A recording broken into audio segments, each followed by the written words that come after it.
এক ছিল কাক, তার নাম মেঘবর্ণ। আর চড়ুই, তার নাম কপিনজল। তারা থাকতো মস্ত এক পাকুড় গাছে। দুজনে ভাব গলায় গলায়। প্রতিদিন ভোরবেলা তারা বেরিয়ে যায় খাবারের খোঁজে, আর সূর্য পাটে নামলে ফিরে আসে বাসায়। তারপর ঘুমুতে যাবার আগে পর্যন্ত চলে তাদের গল্প স্বল্প। কে কোথায় গেছে, কত রকমের মজার জিনিস দেখেছে, এইসব কথা একজন আরেকজনকে শোনায়। এমনই করে মহা আনন্দে দিন কাটছিল দুই পাখির।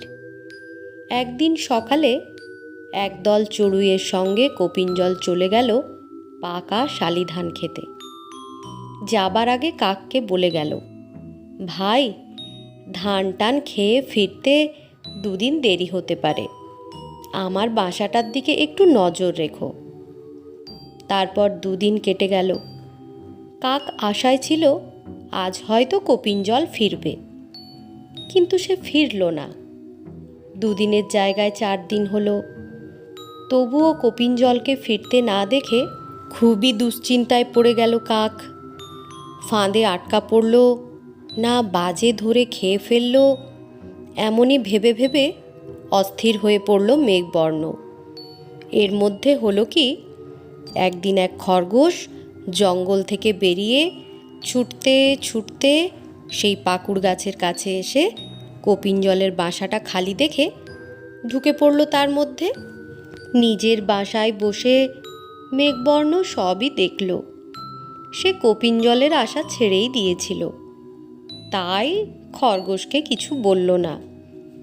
সেই থেকে খরগোশ সেই কোটরেই রয়ে গেল। এদিকে দিন কতক পরেই কপিনজল ফিরে এলো। শালিধান খেয়ে সে বেশ হৃষ্টপুষ্টটি হয়েছে। খুশি মনে বাসায় ঢুকতে যেতেই দেখে ভেতরে নড়ছে খরগোশের 2টি লম্বা কান। সে থমকে গিয়ে চেঁচিয়ে বলল, ওহে খরগোশ, করেছো কি? তুমি আমার বাসায় ঢুকে বসে আছো যে, চটপট বেরিয়ে এসো। কোটর থেকে মুখ বার করে খরগোশ বলল, তুমি আবার কে হে? চড়ুই বলল, আমি হলাম কপিনজল, বাসাটা আমার, তুমি বেরোও দেখিনি। খরগোশ বলল, আবদার আর কি, বলে কত খুঁজে তবেই বাসাটা পেয়েছি, ঝামেলা করো না বাপু, সরে পড়ো। কপিনজল রেগে অস্থির হয়ে বলল, খুঁজে পেলেই হলো আর কি, এ তো আমার বাড়ি, কদিনের জন্য দূরের মাঠে গিয়েছিলাম শালি ধান খেতে। খরগোশ বলল, বেশ করেছ, যে বাসা ছেড়ে গেছো সে আবার তোমার হলো কি করে? বাসা এখন আমার, তুমি সরে পড়ো। কপিনজল এবারে একটু নরম হলো, বলল, এ কিন্তু ভালো কথা নয়, তুমি অন্যের বাড়ি জবরদখল করেছো। এমনই করে বাসার দখল নিয়ে খরগোশ আর চড়ুইয়ের মধ্যে বেশ কিছুক্ষণ কোন্দল চলল, কিন্তু খরগোশ বাড়ির দখল ছাড়ল না। চড়ুইও ঘ্যান ঘ্যান করে সমানে তার দাবি জানিয়ে গেল। ঝগড়ার ফয়সলা যখন হচ্ছে না, কপিনজল তখন বলল, শোনো ভাই, ঝগড়া বাড়িয়ে কাজ নেই, চলো কোনো সাধু মহাত্মার কাছে যাই, তারা সব শাস্ত্রই জানেন, বিচার করে বলে দেবেন বাসার মালিক আমি না তুমি, তাহলেই হলো তো। খরগোশ বলল, কথাটা মন্দ বলনি, চলো তাহলে। নদীর ধারে সাধু সন্ন্যাসীরা বসে ধ্যান করেন, তাদেরই কারোর কাছে বিচার দেবে বলে কপিনজল আর খরগোশ তখনই রওনা হলো। এদিকে হয়েছে কি, এক বনবেড়াল আড়াল থেকে চড়ুই আর খরগোশের বিতণ্ডা সবই শুনতে পেয়েছিল। সে ভাবল, এ বড় মোক্ষম সুযোগ, বিনা পরিশ্রমেই দুটোকে সাবার করা যাবে। এই ভেবে সে ফোঁটা তিলক কেটে গলায় কণ্ঠি ঝুলিয়ে সাধু সেজে নদীর তীরে গিয়ে বসে পড়ল। ধ্যানে বসা সাধুদের মতো চোখ বুজে এক হাত বুকের ওপর রেখে ঘন ঘন সে মালা ঘোরাতে লাগলো। মাঝে মাঝে একটা চোখ পিটপিট করছে। খরগোশ আর চড়ুই এদিকে আসছে কিনা দেখা তো দরকার।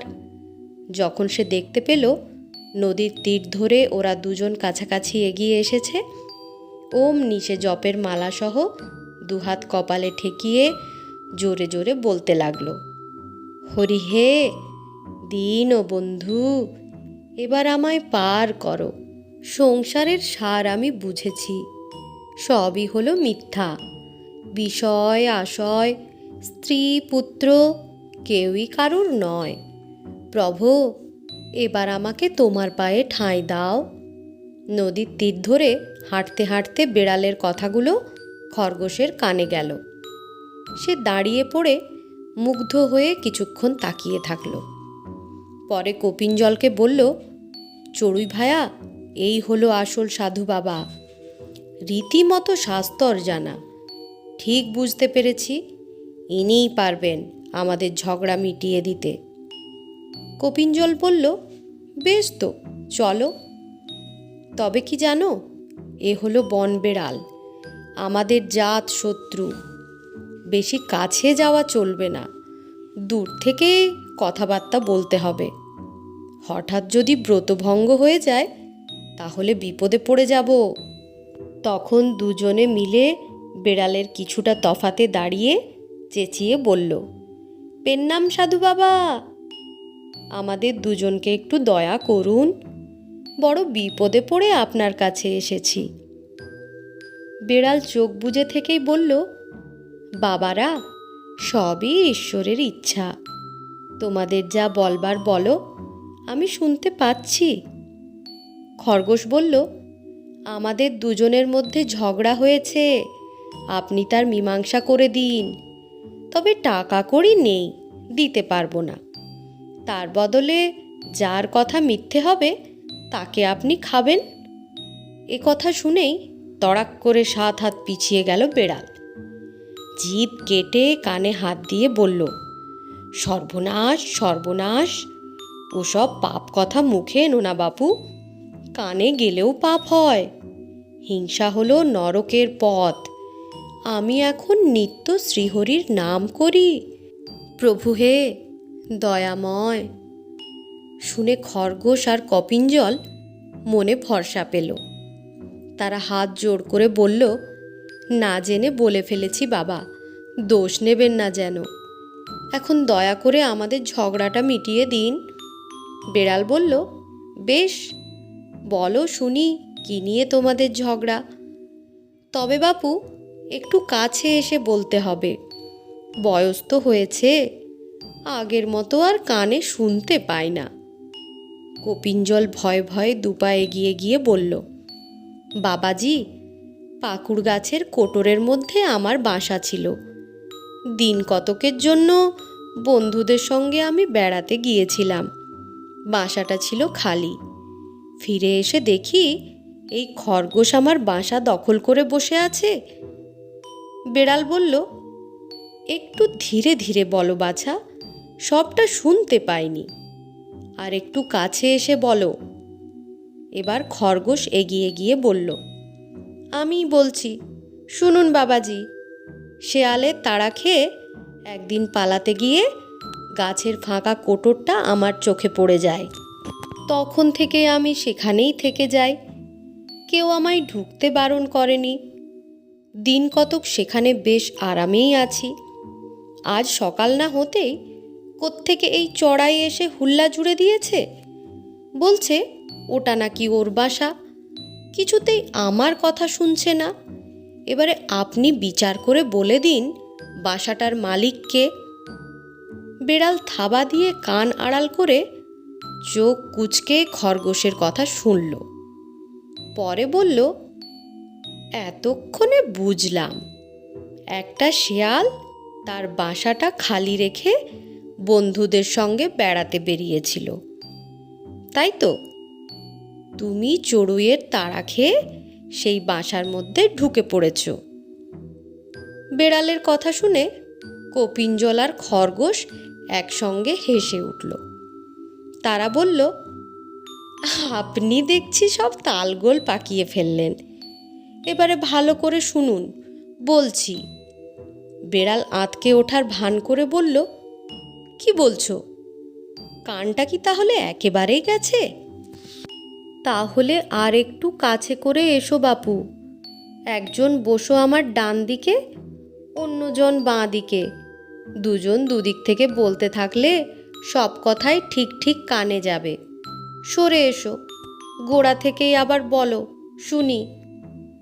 তাই শুনে খরগোশ আর চড়ুই দুদিক থেকে বেড়ালের দিকে এগিয়ে গেল।